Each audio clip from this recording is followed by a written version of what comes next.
next the b value. So just like last time, this question says figure out the period of each function, and we're going to graph it.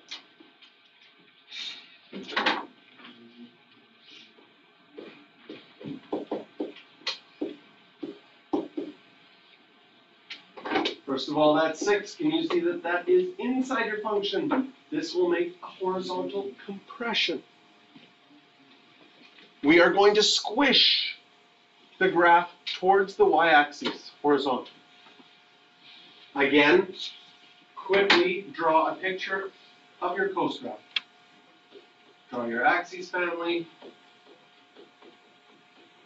And basically what you're doing when you draw your axes family is you're taking one period and dividing it into 4 equal sections. Once around the circle is 2 pi. That's one full period divided into 4 equal sections. And the coast graph normally has a 1 and a -1.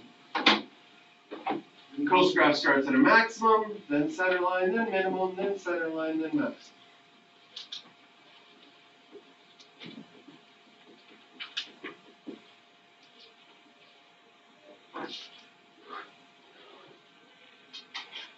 And now our x values are getting changed. Okay? So if one period was 2 pi and it got squished, does it make sense that now one period is 2 pi divided by 6? Because the horizontal compression here, this means you're going to multiply your x values by 1/6. So if the point of 2 pi, which was at 1, and in this case our y values don't change, so our maximum is still going to be 1 and -1, it's going to go to 2 pi over 6. Once you figure out what one period is, you notice how this is divided into 4 equal sections? We are going to divide this into 4 equal sections. And the mathematics isn't hard. I always start with the full period, and then I do the middle one next, because the middle one is half of this one. Can you see that half of 2 pi over 6 is 1 pi over 6? And then half of 1 pi over 6 will be pi over 12. And if one ticking mark is pi over 12, can you see that the third one would be 3 pi over 12s. You could reduce those, you could reduce them all the way, but I actually like keeping them like that because it's how our mind can easily label them, right? Technically, this is 2 pi over 12. Yes, it is. It's pi over 6. 3 pi over 12, 4 pi over 12. Because these distance is the same each time. And now this is a coast graph. Where does a coast graph start? At a maximum. Then center line. Then minimum. Then center line. Then maximum.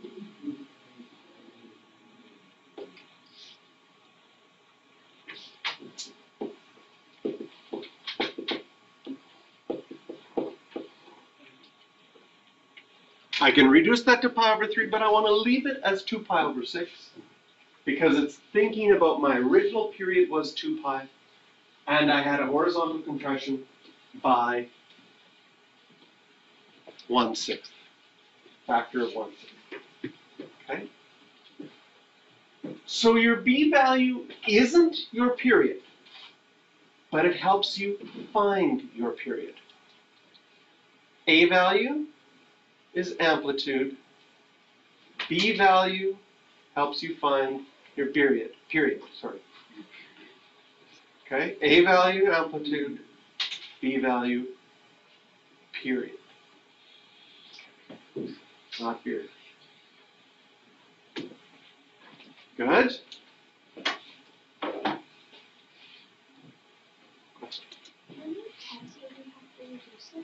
No. Grade 12, you do not have to reduce fractions. They assume you know how to reduce fractions, and you no longer, like in grade 11, if it wasn't in lowest terms, you might have lost a half a mark for not simplifying. In grade 12, they assume you know how to simplify, and no longer take off half marks if you don't. So if you wanted to, really make my life miserable, you could decide to change all of your answers, right? X minus 2 equals, I don't know, 3. X equals 60/12. That would be perfectly fine. Because it's the same thing.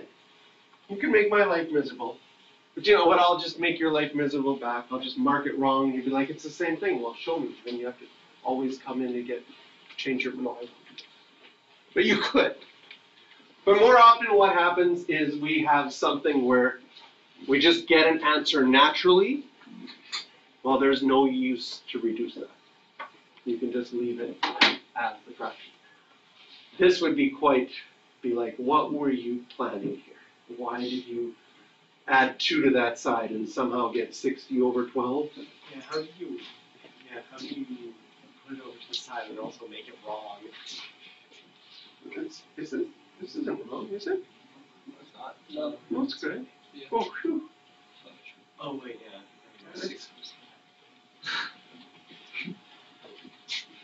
Looks wrong to do it that way, yes, I agree. But technically, it's the right answer. Okay. All right, erase that. There it is. Now it won't be on the video. For B, a tangent one. We want to graph y equals tangent. Is it 2/3 inside? Tangent of 2/3 x. So again, we notice this is a horizontal stretch this time. You would multiply all your x values by 3/2. You would think of your parent graph for tangent. For tangent, I would label my axes family. In particular, I'm going to label pi/2, -pi/2, just so that I have that sort of x cubed looking thing, and maybe also 3pi/2. We have our asymptotes where tangent is undefined.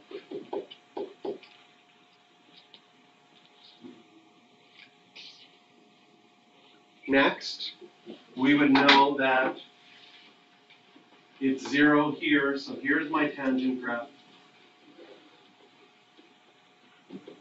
So I need to have my parent graph memorized from my axes family, from my pi plate, so it's not too bad, because you've already memorized your pi plate, so labeling your axes family isn't too bad. And then, when I go to graph a tangent one, first of all, the x values are getting multiplied by 3/2. Maybe I'll write that underneath here. I'm going to start with my asymptotes.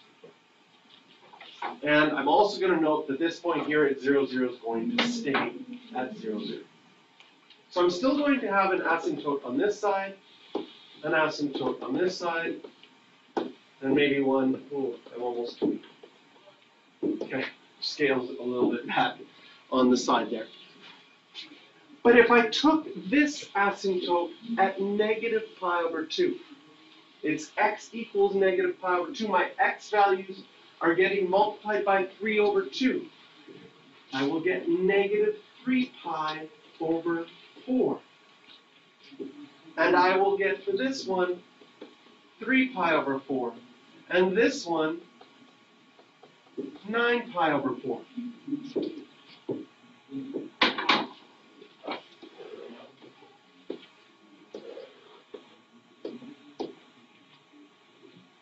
And my graph's shape stays the same. It's just been stretched horizontally. Now, what's the distance between my asymptotes now? Because that will be my period. Well, the period normally was pi, and now it just got multiplied by 3/2. My period now is 3pi/2. Question? Is there a reason why the tan graph was so close to the x cubed graph? No, this They point. just happen to? It's just because it has to go both of these asymptotes, and because it goes through 0, 0, it's quite similar, Yeah. okay? A cosine graph, here, just for fun, do you want to see how similar or how different they are?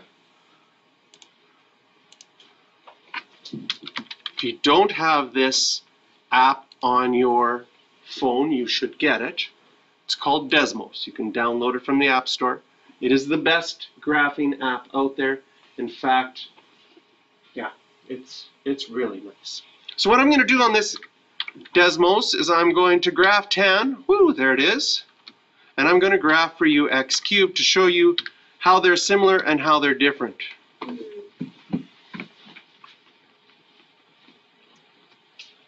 And this one ends right here, but if I think I should be able to zoom in and out.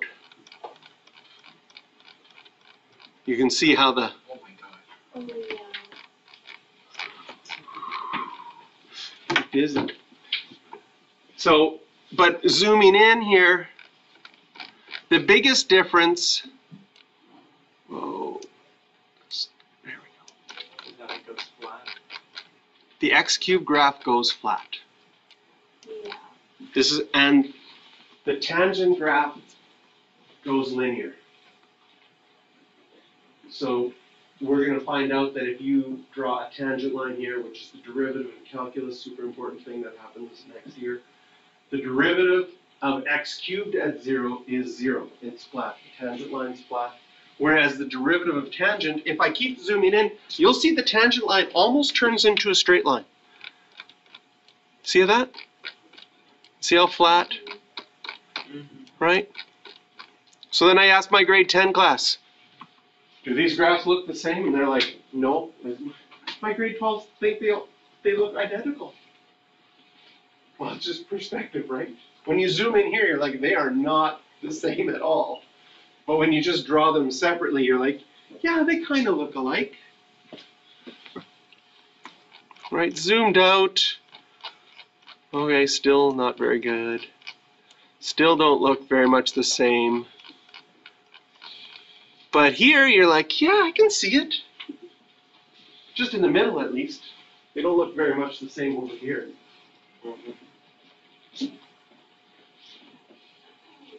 All right, and part C, y equals sine of x over 7. Are you okay if I write that x over 7 as 1/7 x? That's really nice because then this is definitely a horizontal stretch. We think of our original sine graph, maximum of 1, minimum -1, one period of 2 pi, divided into 4 equal sections, which is your axes family. Sine graph starts in the middle, going up.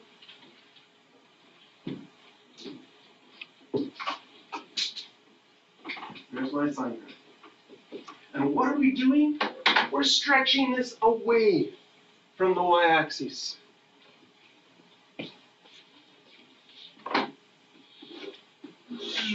Really stretched. Again, this is not proportional. But what's going to happen to 2 pi? Your x values are getting multiplied by 7. So it's going to go all the way out to 14 pi. Now it's a little annoying to multiply each of these by 7. It's actually quite easy mental math just to cut it in half and then cut those in half. Half of 14 is 7 pi. Half of 7 is 7 over 2. Is that kind of cheating? And then if one ticky mark is 7 pi over 2, the third one is going to be 3 of these, which is 21 pi over 2. We're not changing our maximum, we're not changing our minimum. Okay, excuse the interruption, Huskies. Needed to interrupt you at this time because we do have our results for our. And so the period was 2 pi, is now 14 pi. because of the vertical stretch by 7, or horizontal stretch, sorry, by 7. Now at the bottom of the page, they have a little